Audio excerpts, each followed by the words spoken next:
अस्सलाम वालेकुम। ओके जी, हमारा नेक्स्ट टॉपिक है ड्रग मेटाबॉलिज्म और ये हम मिनी से करेंगे। ओके, हमने जो चैप्टर वाइज तरतीब रखी है, पहले हमने जो है मेन लिपन कोड की है और उसके साथ मैंने नोट्स जो बनाए थे वो वाले किए हैं, प्लस कुछ चीज़ें हमने मिनी से की थी। बट ये वाला चैप्टर मेनली हमने करना है मिनी से। इसके अंदर बेसिकली आपके ड्रग मेटाबॉलिज्म के अंदर 5 चीज़ें हमने डिस्कस करनी है। सबसे पहले हमने phase 1, phase 2 reactions, genetic factors और उसके बाद इनकी इंडक्शन और इनहिबिशन ऑफ ड्रग मेटाबॉलिज्म। सो अगर हम ओवरऑल देखें, ड्रग मेटाबॉलिज्म में फेज़ 1 है एंड फेज़ 2 है। फेज़ 1 में बेसिकली कौन-कौन से रिएक्शंस होते हैं? हाइड्रॉक्सिलेशन होता है, डीएल्काइलेशन होता है और ओडीएल्काइलेशन होता है, ऑक्सीडेशन होती है, डीएमिनेशन, डिफरेंट रिएक्शंस हैं। बेसिकली जो फेज 1 रिएक्शन है, अगर हम उसका एक्चुअली मेटाबॉलिज्म देखें तो फेज 1 रिएक्शन के एक्चुअली मेटाबॉलिज्म ये है जो आपको नजर आ रहा है कि हमारे पास जो भी हमारे पास होता है P450 सिस्टम में इंडक्शन होती है और P450 सिस्टम के थ्रू हमारे पास ये सारा मेटाबॉलिज्म हो रहा होता है। तो इसके अंदर हमारे पास जो भी रिएक्टेंट आता है वो रिएक्टेंट आके हमारे पास यहाँ पे ऑलरेडी एक फेरिक आयन मौजूद होता है, उसके साथ मिलता है और फेरिक आयन को फेरस आयन में कन्वर्ट कर देता है। फिर ये जो फेरस आयन है, अगेन हमारे पास जो है इसमें ऑक्सीजन ऐड होती है और ऑक्सीजन के साथ मिलके अगेन फेरिक आयन में कन्वर्ट हो जाते हैं। और फिर ये जो फेरिक आयन है, फिर हमारे पास यहाँ से प्रोडक्ट बनती है, वाटर रिलीज होता है और ये फिर हमारे पास फेरिक आयन प्रॉपर्ली रिप्रोड्यूस हो जाता है विद इंडक्शन ऑफ और या with the production of product. ठीक है, सो हमारे पास इस तरह से प्रोडक्ट यहाँ से निकलती है और हम रिएक्टेंट यहाँ पे प्रोड्यूस करते हैं। अब यहाँ पे डिफरेंस किस चीज का है? डिफरेंस इस चीज का, जो हमने रिएक्टेंट यहाँ पे यूज किया है, आपको नजर आ रहा है दिस इज RH और जो हमें प्रोडक्ट मिली this is ROH। So the product is more water soluble and more polar. ये सबसे मेन जो है इंपॉर्टेंस है इसकी।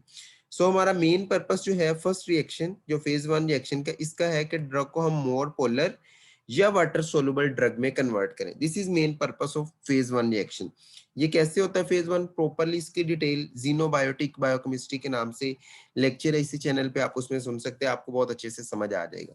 सो इस सारे रिएक्शन जो हाइड्रोक्सिलेशन होती है या फिर हमारे पास डीएल्काइलेशन हो रही है, ऑक्सीडेशन हो रही है, हाइड्रोक्सिलेशन हो रही है, इनका सबका पर्पस एक ही है कि हम मोर वाटर सोलुबल आयंस के अंदर, मोर वाटर सोलुबल प्रोडक्ट के अंदर कन्वर्ट करें। अब कैसे हाइड्रोक्सिलेशन? हम फेटामिन वगैरह करते हैं, ऑक्सीडेशन जो है वो हमारे पे एसिटामाइनोफेन निकोटीन वगैरह करते हैं, डीएमिनेशन जो है एम्फेटामिन की होती है।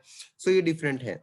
इसी तरह ऑक्सीडेशन P450 ये डिपेंडेंट रिएक्शन है और ये इंडिपेंडेंट है। इसमें अमाइनो ऑक्सीडेशन होती है एंड डीहाइड्रोजिनेशन होती है। अमाइनो ऑक्सीडेशन में एपिनेफ्रीन और डीहाइड्रोजिनेशन में क्लोरल हाइड्रेटेड या एथेनॉल वगैरह इसके अंदर बनती है। ठीक है, सो इसमें एज सच कोई भी वो चीजें नहीं। इसी तरह रिडक्शन हो सकती है, हाइड्रोलिसिस हो सकती है। सो आपसे पूछा गया जा सकता है, आपसे पूछा जा सकता है कि फेज 1 के रिएक्शंस के नाम। सो आपने बताना है oxidation P450 dependent, oxidation P450 independent, reduction and hydrolysis ये रिएक्शन है मेजर। और फिर आगे उनमें फर्दर कौन कौन सी रिएक्शन है वो आपने, और हर एक में एक एक दो दो एग्जांपल्स आपने याद करनी। लाइक ऑक्सीडेशन P450 डिपेंडेंट कौन सी है? एम्फेटामिन की है, वो हाइड्रोक्सिलेशन होती है। ऑक्सीडेशन P450 इंडिपेंडेंट कौन सी है? एपिनेफ्रीन की है, माइनर ऑक्सीडेशन होती है। रिडक्शन किसकी होती है? क्लोरामफेनिकोल की होती है। हाइड्रोलिसिस किसकी होती है? एस्टर्स की होती है। दैट्स इट, बस इतना आपको पता होना चाहिए। सो अगर आपने इसकी डिटेल पढ़नी है कि फेज 1 रिएक्शन कैसे होता है, कैसे इसकी प्रोडक्ट में कन्वर्ट होता है, तो आप जीनोबायोटिक वाला जो रिएक्शन है वो सुनेंगे। उसके बाद आगे फेज 2 रिएक्शन। फेज 2 रिएक्शन का मेन पर्पस ये होता है कि आप एक प्रोडक्ट जो कि वाटर सोल्यूबल बन गई है फेज 1 में, हो सकता है समटाइम फेज 1 से गुजरे ही ना कोई ड्रग, डायरेक्टली फेज 2 में अगर समटाइम फेज 1 से गुजर जाए, तो इसका मेन पर्पस होता है कि आप इसको कॉन्जुगेट करो। Phase 2 reaction are basically conjugation reaction. So इनका मेन पर्पस होता है कि जिसमें एडिशन या कॉन्जुगेशन कोई ग्रुप ऐड होता है, जिसकी वजह से क्या होता है? एडिशनल ग्रुप की वजह से उसकी सोलुबिलिटी बढ़ती है, लिपिड सोलुबिलिटी उसकी ज्यादा बढ़ती है। ठीक है, सो उसकी भी लिपोफिलिसिटी ज्यादा होती थी। तो इसमें ग्लूक्रोनिडेशन है, एसिटाइलेशन है, हमारे पास ग्लूटाथायोन कॉन्जुगेशन है, ग्लाइसिन कॉन्जुगेशन है, सल्फोनेशन है, मिथाइलेशन, अगेन वही सारे रिएक्शन है। You have to pick one example हर एक की और उसको आपने याद करना है। लाइक ग्लूक्रोनिडेशन जो है एसिटामाइनोफेन की होती है, एसिटाइलेशन क्लोनाजिपैम की होती है, ग्लूटाथायोन कॉन्जुगेशन जो है हमारे पास एथेक्रिनिक एसिड की होती है, ग्लाइसिन जो हमारे पास निकोटिनिक एसिड की होती है, सल्फेशन जो हमारे पास एसिटामाइनोफेन की होती है, मिथाइलेशन हमारे पास एपिनेफ्रीन डोपामिन इनकी हो सकती है। सो एक दफा इन ड्रग्स के नाम पढ़ लें कि अगर इन केस कोई एमसीक्यू आता है तो आपको पता होना चाहिए। सो इसकी डिटेल बहुत ज्यादा मैं यहाँ पे इसलिए नहीं डिस्कस कर रहा कि ये रिक्वायर्ड नहीं है, बट अगर आपको इसका कॉन्सेप्ट प्रॉपर बनाना है तो आप वो लेक्चर सुन सकते हैं। सो यहाँ पे 2 चीज़ें मैं जो स्पेसिफिकली मेंशन करूँगा इन्हिबिटर्स और इंड्यूसर बताने से पहले, वो हम इंशाल्लाह एक लेक्चर में, नेक्स्ट लेक्चर में उसकी निमोनिक के साथ डिस्कस करते हुए आप ज़रूर सुनिएगा कि आपके पास ये जो पूरी की पूरी हमारे पास ये बन रहा है यहाँ पे आपको फेज़ 1, फेज़ 2 रिएक्शंस नज़र आ रहे हैं। इन सब का मेन एक ही पर्पस है कि जो ड्रग हम ले रहे हैं, वो ड्रग की नेचर डिफरेंट हो सकती है। सो उस ड्रग की नेचर डिफरेंट होने की वजह से हमने देखना है कि उसको कैसे वाटर सोल्यूबल बनाना है, उसकी लिपोफिलिसिटी इंक्रीज़ कैसे करनी है, पोलैरिटी।